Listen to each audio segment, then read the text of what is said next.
Olá, sejam todos bem-vindos. Estamos iniciando mais um estudo do projeto Pomoni. Feliz Ano Novo a todos. Neste ano de 2025, os nossos estudos ocorrerão aos sábados à tarde e sábados à noite. Se você pretende participar conosco na nossa sala Zoom, basta nos enviar um e-mail. O correio eletrônico está aí na descrição.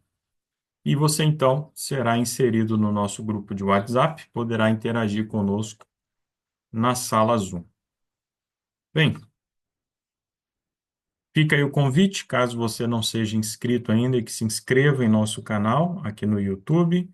Pelas playlists você poderá localizar os estudos e séries que já tivemos. E convidamos a todos também que acessem o blog do Projeto Upomone, projetoupomone.blogspot.com.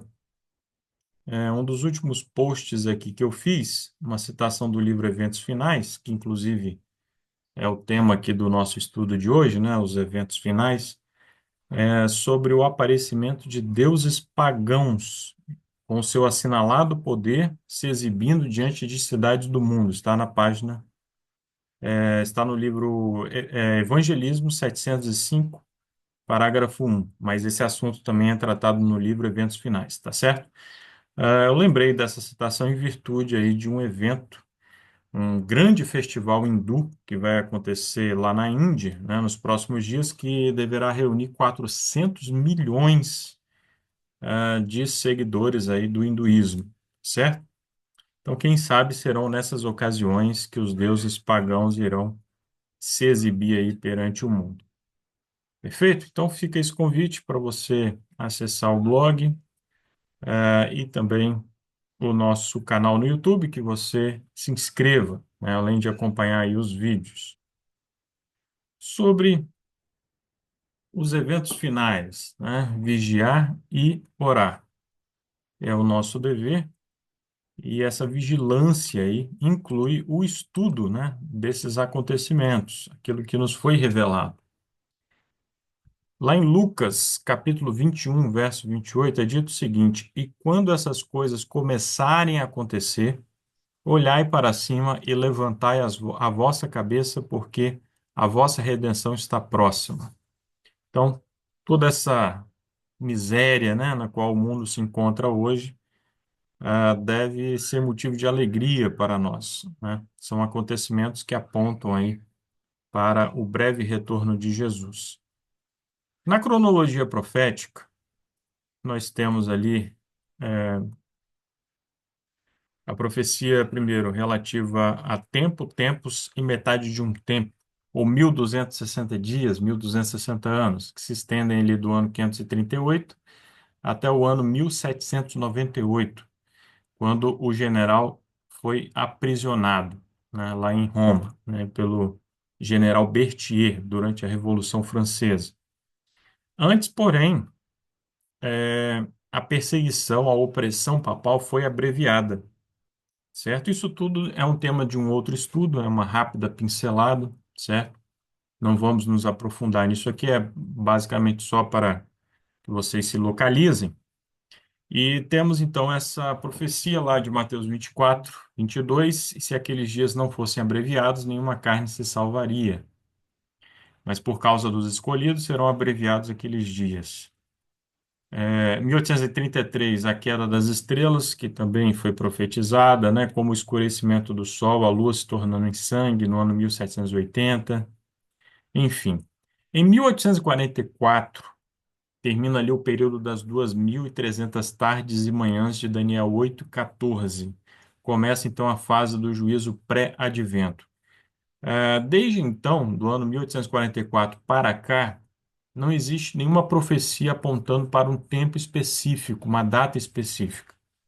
Então, o que nós iremos estudar aqui nesta tarde diz respeito ao eschatos. Eschatos é um termo grego referente ao fim, aos acontecimentos finais. E o estudo desses acontecimentos chama-se escatologia, o estudo dos acontecimentos finais, certo? Não temos datas definidas para esses acontecimentos. Nenhum deles que iremos repassar daqui para frente. Mas alguns deles já são verificados, né? E outros a gente nota que estão prestes aí a acontecer. Bem, temos esse diagrama aqui profético, publicado no livro do Fernando Chaig, ou Fernando Chaig, na Preparação para a Crise Final, livro da Casa Publicadora Brasileira. Até o fim do tempo de graça, temos a reforma espiritual, selamento, chuva serôdia, alto clamor e término da obra, sacudidura, tempo de angústia prévia, né? Então, estamos aqui hoje, em breve ocorrerá o decreto dominical. Esses acontecimentos todos aqui deverão acontecer até o fim do tempo de graça. O abandono das grandes cidades deverá ocorrer antes do decreto dominical. Existe um pequeno erro aqui nesse diagrama. Se você quiser entender melhor isso, procure no nosso canal o vídeo Vida no Campo. Lá nós explicamos esse detalhe. Mas enfim, os quatro anjos então soltam os ventos assim que termina o tempo de graça. Começa então o tempo de angústia. Dentro ali do tempo de angústia, existe um período específico chamado de angústia de Jacó, queremos estudar hoje, que está entre o decreto de morte e o livramento. E um pouco depois, então, ocorre a segunda vinda de Cristo, que será literal, visível, e os salvos irão para o céu viver lá na Nova Jerusalém durante 1000 anos, e depois a Cidade Santa descerá. Os ímpios serão ressuscitados, juntos com Satanás irão tentar tomar a Cidade Santa, mas vai descer fogo e enxofre, irá destruir a todos, a terra será renovada e viveremos aqui pela eternidade. Então, essa é uma síntese. Vamos falar aqui, ponto a ponto, desses últimos acontecimentos. Em primeiro lugar, reavivamento e reforma. Temos a definição. Significa completa mudança de mentalidade, hábitos e práticas entre o povo de Deus. É um requisito para a chuva serôdia. Só ocorrerá por meio de verdadeira conversão. E é um processo individual, né? Uma mudança de mentalidade, de hábitos, de práticas, né? Devem ocorrer juntos, né? Tanto o reavivamento quanto a reforma. E assim, então, estaremos aptos a receber a chuva serôdia. Tudo isso é uma obra do Espírito Santo em cada um de nós. Citação do Espírito de Profecia. Precisa haver um reavivamento e uma reforma sob a ministração do Espírito Santo, como eu estava falando. Reavivamento significa renovamento da vida espiritual, uma ressurreição da vida espiritual, da morte espiritual, melhor dizendo. Lembre-se da igreja de Sardes, a igreja que achava que estava viva, mas estava morta. Reforma significa uma reorganização, uma mudança nas ideias e nas teorias, hábitos e práticas. Reavivamento e reforma devem efetuar a obra que lhes é designada e, no realizá-la, precisam fundir-se. Está no livro Mensagens Escolhidas, volume 1, página 128. Muito bem. Então, o povo de Deus entende a importância do reavivamento, da reforma. Enquanto isso está acontecendo, vem um tempo de angústia prévio. Lembre-se, isso antes do fechamento da porta da graça. É um breve período, quando as tribulações deixarão o mundo perplexo. Lucas 21, versos 25 e 26. É possível que já estejamos entrando nesse tempo de angústia prévio, devido às condições em que o nosso mundo está. Cada vez mais fala-se abertamente numa terceira guerra mundial, por exemplo, pandemias, miséria, todo tipo de tragédia acontecendo no mundo, e o povo de Deus será vítima, será alvo dessa situação toda de modo especial. Então, é um tempo de angústia prévio. Irmã Eva, que acaba de chegar, seja bem-vinda. Estamos falando aí dos eventos finais, uma sequência, certo? Falamos agora brevemente do reavivamento e da reforma. Aí chegamos ao tempo de angústia prévio, isso tudo antes do fechamento da porta da graça.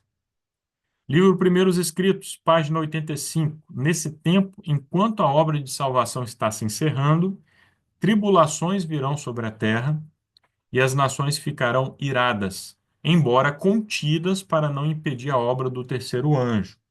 Nesse tempo, a chuva serôdia ou refrigério pela presença do Senhor virá, para dar poder à grande voz do terceiro anjo e preparar os santos para estarem de pé no período em que as sete últimas pragas serão derramadas.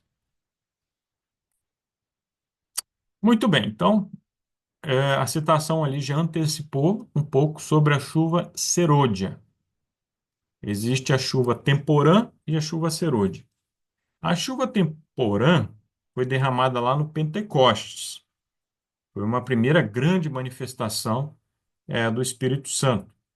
E lembre-se, Pedro pregou e 3.000 pessoas se converteram, por exemplo. Agora, uma obra muito maior irá acontecer um pouco antes da volta de Jesus, aquilo aí que nós conhecemos como chuva serôdia e o alto clamor, né? A chuva serôdia, portanto, é uma concessão especial do poder do Espírito Santo. É semelhante à experiência do Pentecostes e indispensável para a conclusão da missão. Requer uma profunda consagração, ok? Então, aqueles que não passarem pelo reavivamento, pela reforma, não irão receber a chuva serôdia. Espírito de profecia. Foi Deus quem começou a obra, e ele terminará sua obra, tornando o homem completo em Jesus Cristo. Mas não se deve negligenciar a graça representada pela chuva temporã. Somente os que estiverem vivendo de acordo com a luz que têm recebido poderão receber maior luz. A não ser que nos estejamos desenvolvendo diariamente na exemplificação das ativas virtudes cristãs, não reconheceremos as manifestações do Espírito Santo na chuva serôdia. Então, muito importante isso daqui. Tem vários aspectos que poderiam ser desdobrados aqui num estudo inteiro, né? Recomendo a todos que não assistiram que assistam a nossa explicação sobre a nova luz. Então, aqueles que não estão buscando novas verdades, nova luz, não irão receber uma nova luz, vão ficar ali estagnados, certo? E aí, aqueles que não estiverem se desenvolvendo diariamente ali no processo que nós chamamos de santificação, não irão reconhecer as manifestações do Espírito Santo. Eles acabarão sendo usados por Satanás, existirá um falso reavivamento, essas pessoas estarão envolvidas nisso daí, a música será um laço para essas pessoas e elas vão condenar as genuínas manifestações do Espírito Santo. Quando o Espírito Santo atua, existe o quê? Conversão, quebrantamento de alma, contrição, né? Um novo nascimento. Por quê? O trabalho do Espírito Santo é convencer do pecado, do juízo e da justiça. Mas as pessoas que não receberem a chuva serôdia, que não estiverem nesse processo de santificação, não irão reconhecer esse trabalho genuíno aí do Espírito Santo, certo? Bem, então, uma vez que o povo de Deus passou, está atravessando, melhor dizendo, porque o processo não para, né, o processo de reavivamento e reforma. Ocorre um pequeno tempo de angústia, um tempo de angústia prévio. O mundo está numa situação de calamidade. O povo de Deus recebe a chuva serôdia, então ele se une para proclamar as três mensagens angélicas ao mundo. É uma pregação que vai envolver o mundo inteiro, né? O mundo será envolvido com a glória do Senhor. E cada um terá a oportunidade de decidir o lado em que estará ali na grande controvérsia, na crise final, certo? Então, essa é a definição do alto clamor. As crianças irão receber o Espírito de Deus, irão profetizar, os velhos terão sonhos. Então, pessoas de todas as idades, de todas as culturas, de todos os níveis culturais estarão envolvidos nessa intensa pregação do Evangelho de Deus, né? Pregando aqui as três mensagens angélicas que estão lá em Apocalipse 14, versos 6 a 12. Primeira mensagem anuncia a hora do juízo, né? Que começou em 1844, como eu estava dizendo. Essa mensagem foi proclamada lá pelos mileritas, a gente continua reforçando isso, né, que vivemos já na fase do juízo. Depois, a segunda mensagem sobre a queda de Babilônia. E a terceira, se alguém adorar a besta e a sua imagem receber o sinal na sua testa, também beberá do vinho da ira de Deus. Ok? Ellen White, quando romper realmente sobre nós a tempestade da perseguição, as ovelhas verdadeiras ouvirão a voz do pastor verdadeiro. O povo de Deus unir-se-á, apresentando frente unida ao inimigo. O amor de Cristo, o amor de nossos irmãos, testificará ao mundo que estivemos com Jesus e dele aprendemos. Então a mensagem do terceiro anjo se avolumará num alto clamor e a terra inteira será iluminada com a glória do Senhor. Certo? Então, olha que coisa maravilhosa, né? Olha que oportunidade incrível temos aí diante de nós, né? Cremos que isso acontecerá em nossa geração ainda. Se não acontecer, Deus não terá errado, mas os sinais apontam para a brevidade disso. Então, se acontecerão coisas tristes, perseguição, prisões, né? Pessoas serão escravizadas por estarem servindo a Deus e daí por diante, boicotes econômicos, decreto de morte, tudo isso iremos falar, mas também irão acontecer coisas maravilhosas, milagres, conversões, certo? Numa escala muito maior do que aquela que aconteceu lá no livro de Atos dos Apóstolos, que todos nós deveríamos estudar esse livro, né? Porque é um livro no qual o Espírito Santo opera de uma forma maravilhosa, né? Muito bem, irá acontecer também, nesse momento aí, o selamento. Isso tudo antes do fechamento da porta da graça. Conduzido pelo Espírito Santo, esse processo se inicia na conversão e termina com a morte do crente ou fim do juízo pré-advento. O selo invisível não é um sinal visível, nada disso. O selo invisível que prepara a pessoa para o tempo de angústia confirma que ela pertence a Deus e é fiel à sua lei. Qual é a grande característica do povo de Deus no tempo do fim? A guarda dos mandamentos e o quê? O remanescente. Ele guarda os mandamentos, que são os 10 mandamentos, né? E tem o testemunho de Jesus, que é o espírito de profecia, certo? De todos os 10 mandamentos, aquele que aponta a Deus como autoridade, como legislador, é o quarto mandamento, né? Ele irá nos distinguir o remanescente claramente dos ímpios, certo? Porque os demais mandamentos, eles são mais ou menos ali consensuais, né? Enfim, não existem grandes controvérsias, principalmente os mandamentos da segunda tábua da lei, né? Agora, o quarto mandamento, realmente só o povo de Deus fiel que irá guardá-lo, que já está a guardá-lo, né? E continuará a guardar esse dia. Nenhum de nós jamais receberá o selo de Deus enquanto o caráter tiver uma nódoa ou mácula sequer, uma manchinha no caráter. Cumpre-nos remediar os defeitos de caráter e purificar de toda a contaminação o templo da alma. Testemunhos Seletos, volume 2, página 69. Né? Então, é um trabalho que precisa ser completo, nenhuma mancha, nenhuma nódoa no caráter. Satanás estava procurando lançar mão de todas as suas artes a fim de mantê-los onde estavam, até que o selamento passasse e eles fossem deixados sem um abrigo da ardente ira de Deus nas 7 últimas pragas. Primeiros Escritos, página 44. Então vejam o trabalho de Satanás. Nos iludir, achando que temos tempo pela frente, que não precisamos nos santificar, e aí então perdermos assim um selamento. Esse é o trabalho dele. Sacudidura, mornidão espiritual, as falsas doutrinas, a crise final e a perseguição gerada pelo decreto dominical vão peneirar o povo de Deus. O trigo permanece na igreja, enquanto que o joio sai dela e se une aos perseguidores. Certo? Então temos aqui uma imagem, para quem não sabe o que é o peneiramento. É um processo muito conhecido na agricultura, né? Para retirar ali a palha, retirar as sujidades que estão envolvidas ali com o grão. fica só o grão puro e a palha então é retirada, certo? Ela é descartada.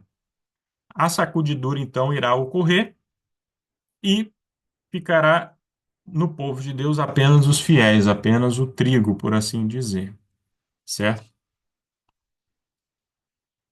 É por isso que não devemos nos preocupar, né? Porque os escândalos, eles deveriam ocorrer, isso é profetizado, né? Mas Jesus disse também, ai daqueles pelos quais vierem os escândalos, né?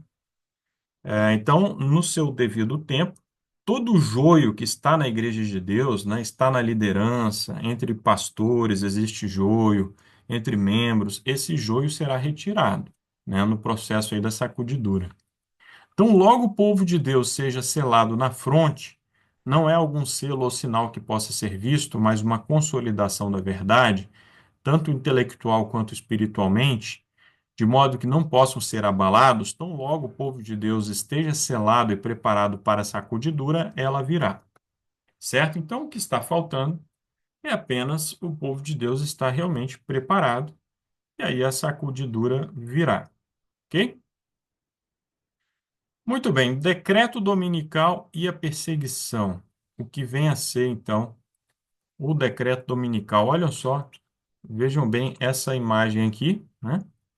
Aqui nós temos à esquerda o Vaticano, besta do mar, que à direita o Capitólio, né, lá nos Estados Unidos, a besta da terra. A arquitetura é muito semelhante, inspirada em Roma, né?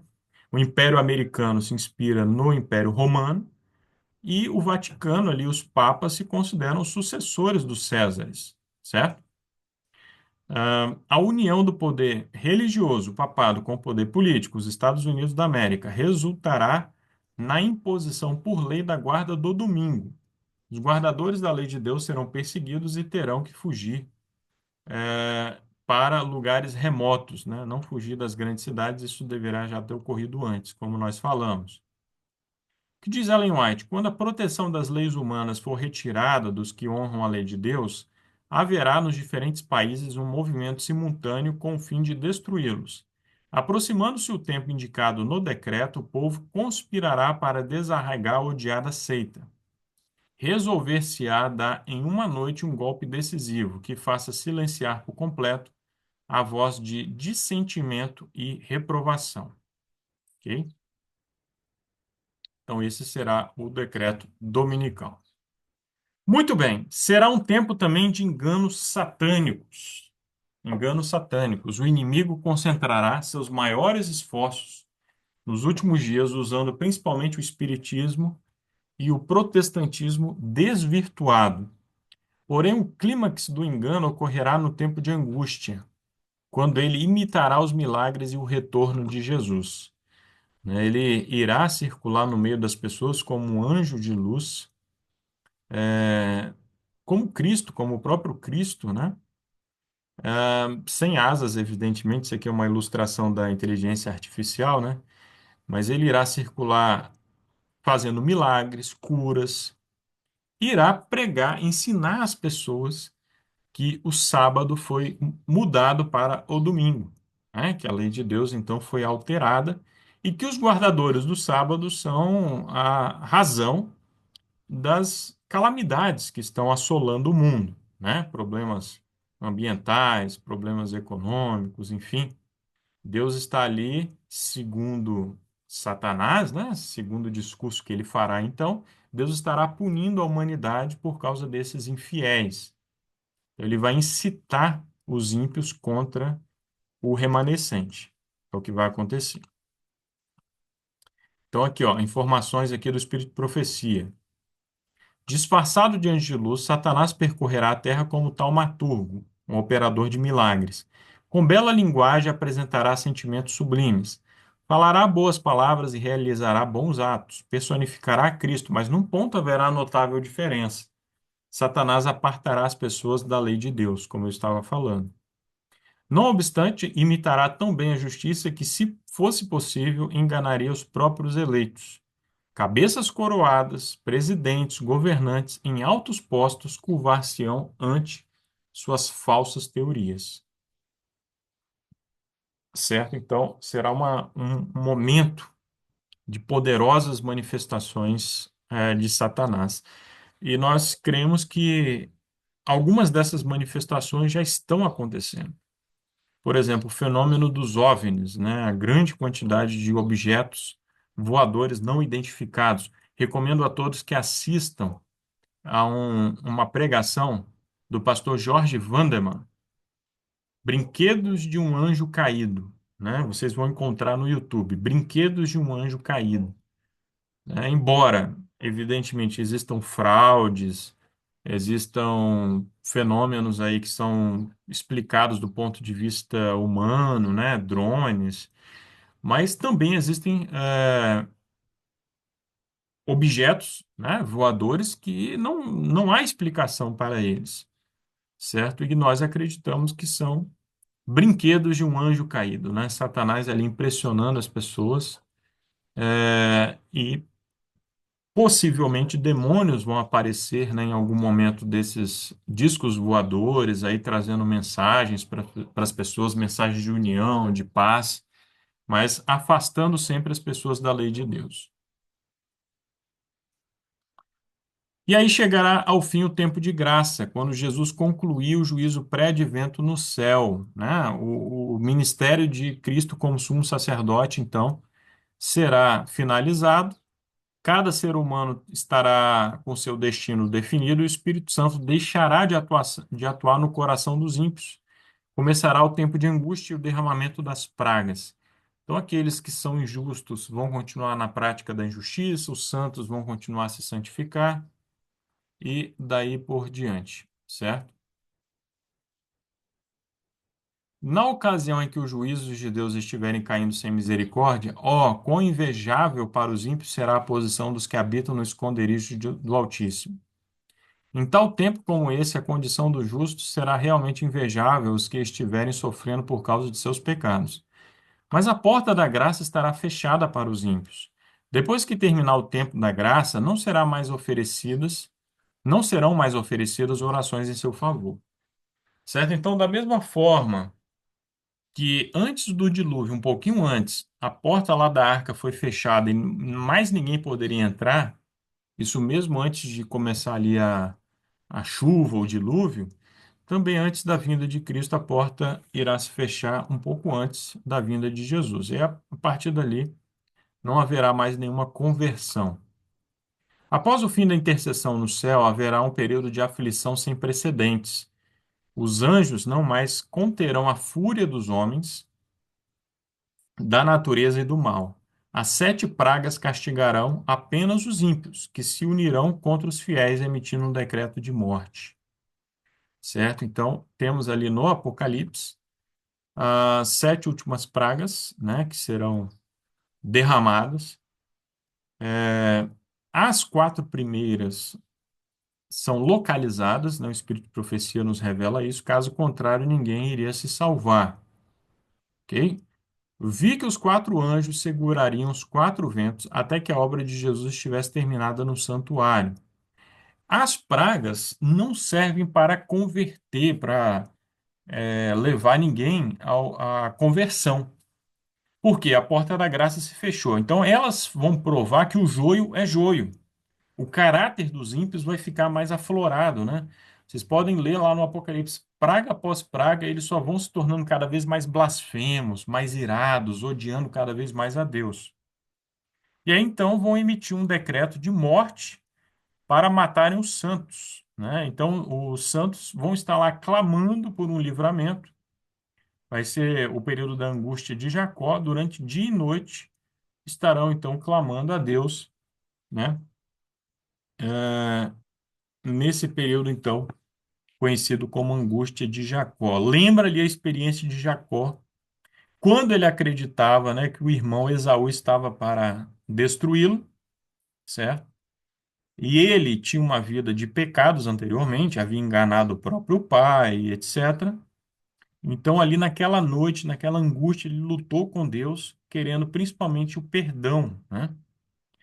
Os remanescentes, os fiéis, não saberão, né, se estarão ali salvos ou não, não terão plena certeza. Então, por isso é importante hoje entendermos bem a justificação pela fé, né? Como que Deus opera, como é que Deus trabalha em cada um de nós, para que esse sofrimento aí não seja assim tão intenso, ok? E Deus vai estar com o seu povo ali naquele momento. Nesse momento da angústia de Jacó, o nosso pão e a nossa água serão certos. Então, nenhum tipo de armazenamento de alimentos para esse período, nada disso é necessário. Hoje ainda até que se justifica, né? Hoje até que faz sentido. Agora, para o tempo de angústia, não. Quando estaremos em lugares isolados, nas montanhas, né? Cavernas, ali Deus vai prover a nossa água e o nosso alimento, né? Se for possível, vai mandar até os anjos, né? Para nos servir. Bem, aí Ellen White diz, né, que os justos não cessarão seus fervosos e agoniados clamores. Mais abaixo ali, os seus pecados foram levados para a terra do esquecimento e eles não conseguem trazê-los à memória. As pessoas estarão lá se perguntando: será que há algum pecado que eu não confessei a Deus, né?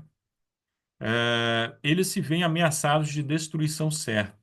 E como Jacó, não permitirão que sua fé se debilite, porque suas orações não são respondidas imediatamente. Então aí, irmãos, acontecerá o Armagedon, que muitos cristãos entendem erroneamente que será uma batalha literal lá no Oriente Médio, né, opondo ali as forças de Israel, né, com de outros povos ali do Oriente, enfim. Mas essa última batalha, né, ela vai ser muito mais uma batalha nas consciências, nos corações. Poderá envolver, sim, eventos militares, políticos, porque o mundo estará num grande caos, ok? Mas é principalmente uma batalha pelas consciências ali, Satanás tentando destruir o remanescente, né, tentando levá-lo a pecar, enfim, abandonar a Deus e incitando os ímpios contra nós, né? Terá um alcance global e ocorrerá entre a sexta e a sétima praga. O que Ellen White diz? Todo mundo estará em um lado ou em outro. Não haverá neutralidade. Então será travada essa batalha do Armagedon. E nesse dia nenhum de nós deverá estar dormindo. Precisamos estar bem despertos, como as virgens prudentes, tendo azeite em nossas vasilhas com nossas lâmpadas.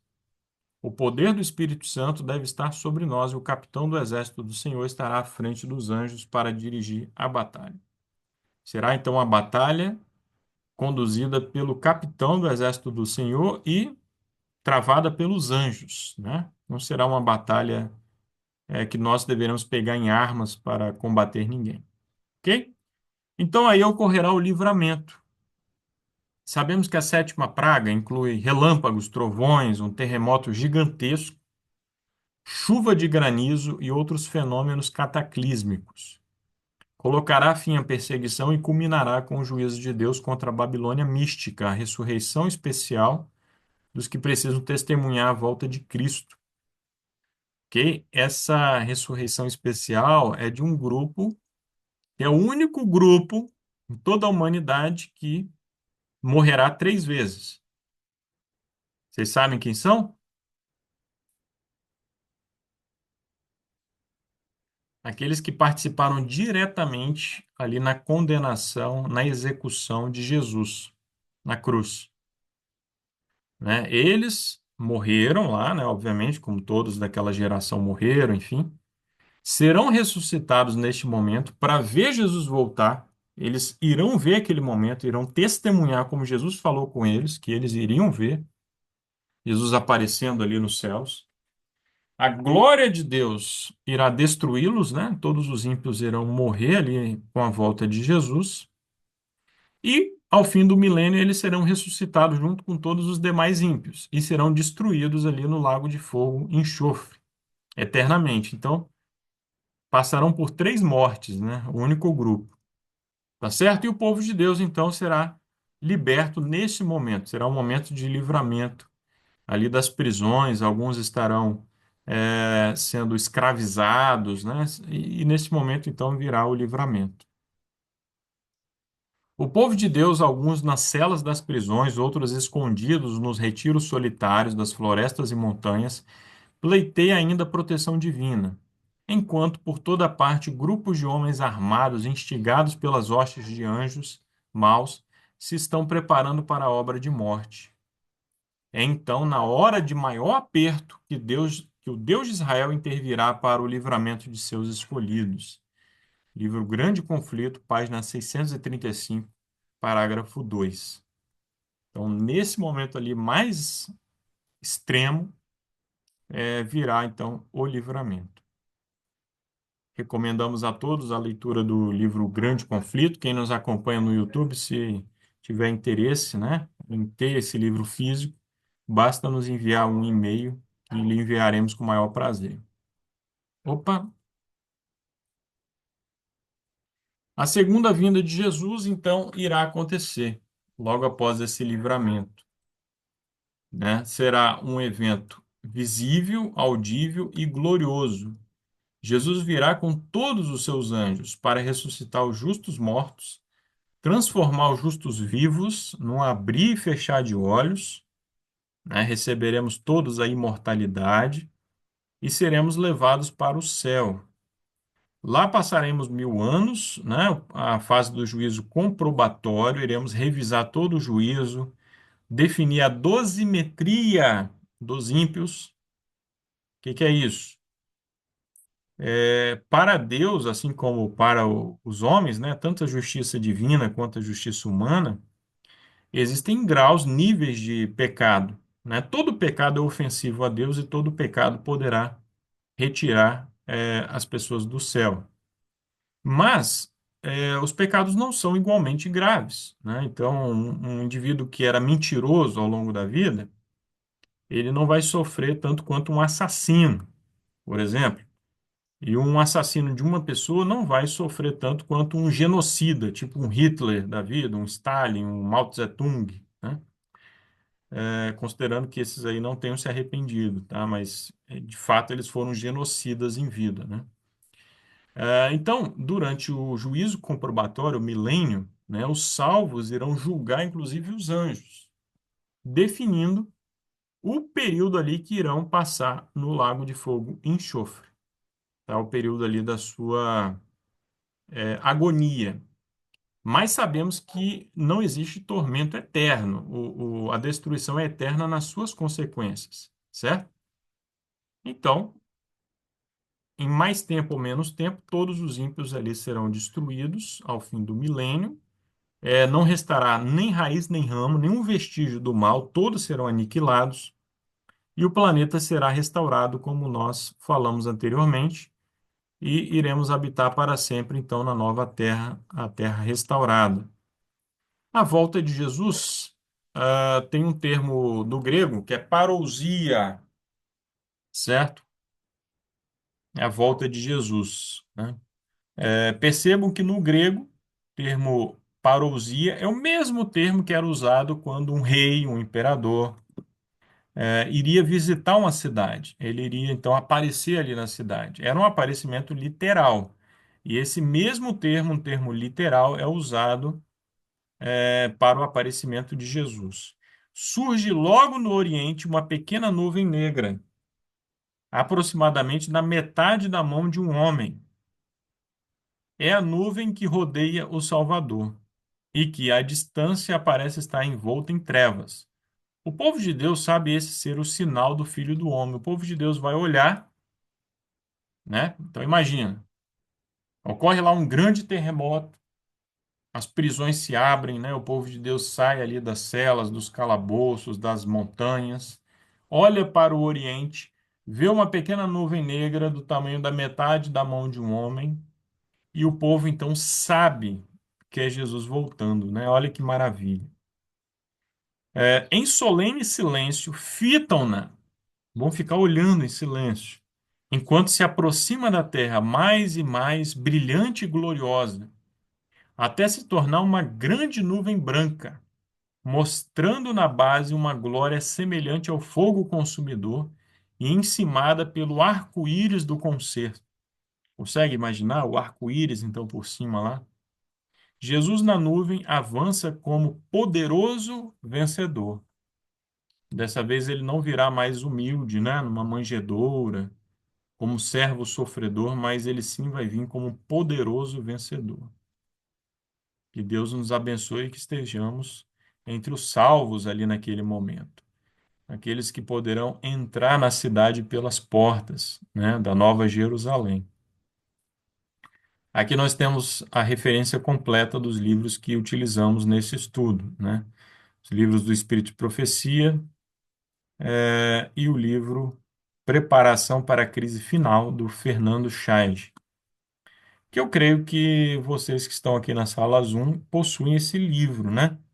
Irmão Elide, irmã Eva, vamos incentivar a igreja a estudar esse livro, que ele é fantástico, né? Para cada um desses acontecimentos aqui, é praticamente um capítulo no livro, de modo que podemos estudar com a igreja separadamente cada um desses últimos grandes acontecimentos. Podemos fazer em um dia o estudo ali do reavivamento da reforma, num outro dia a chuva serôdia, o decreto dominical, e assim sucessivamente podemos estudar em dias específicos, né? Cada um desses acontecimentos. Dedicarei tempo para o estudo dos últimos acontecimentos. Amém? Estarei preparado para receber o selo de Deus. Proclamarei ao mundo as três mensagens angélicas. Então, que Deus nos abençoe, que estejamos, então, entre os selados. Amém?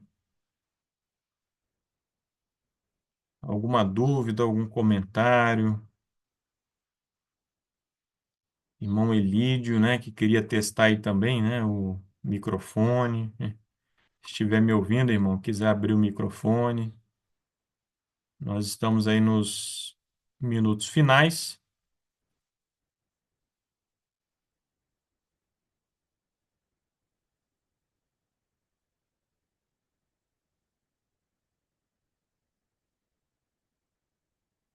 Irmã Eva,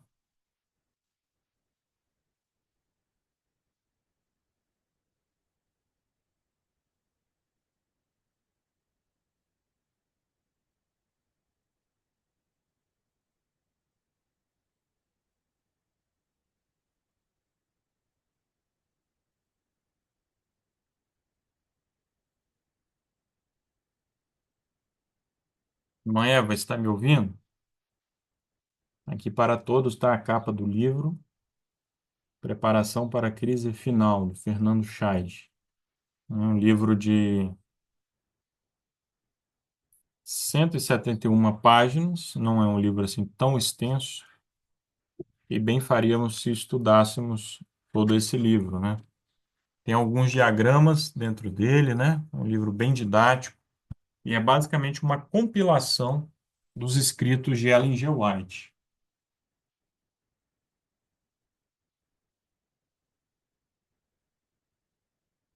Bem, vocês não querem falar, então vamos fazer a oração para encerrarmos o estudo. Senhor nosso Deus, amado Pai, muito obrigado pela oportunidade que tivemos aqui de estudar a tua palavra. Nós não estamos cegos, podemos vislumbrar desde já os últimos acontecimentos. Que estejamos, ó Pai, entre os selados, que o teu Santo Espírito molde os nossos corações, perdoe os nossos pecados e que venhamos anunciar poderosamente essa mensagem a todo mundo em nossa geração. Muito obrigado por tudo, em nome de Jesus. Amém.